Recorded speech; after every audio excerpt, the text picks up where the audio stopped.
All right, so here we have the deltoid muscle. So this is made up of three heads: the posterior deltoid head, the lateral head, and the anterior head. So the deltoids, in a way, are a little bit analogous to like the glutes of the hip. There's some similarities in kind of how they function, especially how they kind of have like this very wide origin that spreads across this huge area. We see the deltoids can kind of function across a wide range of motion. So when we look at the rear delt here, so this muscle is going to work best when we kind of angle the arm out here and any kind of extension of the shoulder. But you'll see a lot of people that will kind of train it through the transverse plane where the arm's kind of coming straight across the body, kind of sweeps around this way.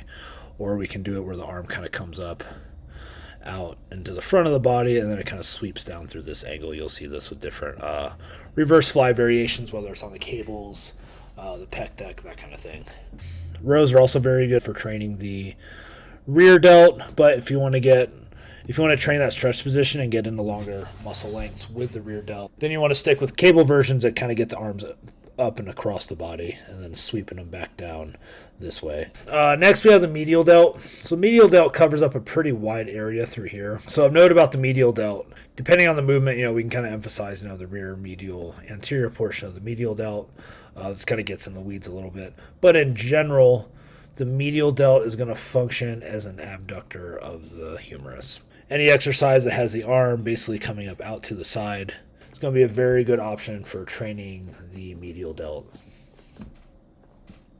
If we really want to get after it in terms of like having a full range of motion, it's good to kind of bring the arm up all the way up to the top. Some other variations, Y raises are very good.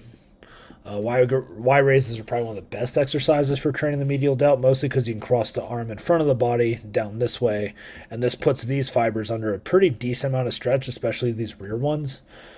And then when we swing the arm back up across the body, we can kind of hit that peak contraction as the arm kind of comes up into this overhead position, kind of coming up through here.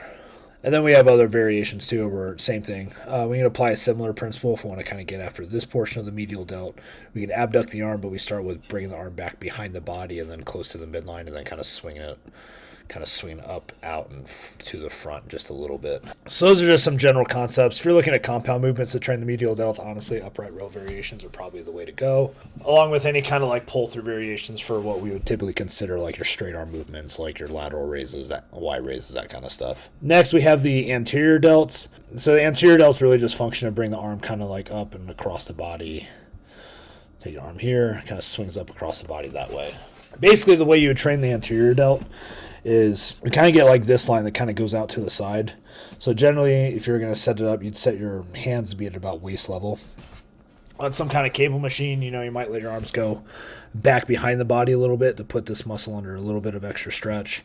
And then you're basically just going to do a fly where you're bringing your arms all the way up across. The key point is you want to make sure that you're bringing your arms upwards towards where your head would be at to do it, because if you bring it too low, then you're working more of the chest as opposed to the anterior delt. So this anterior delt kind of functions, bring the arms up above the line of the clavicle.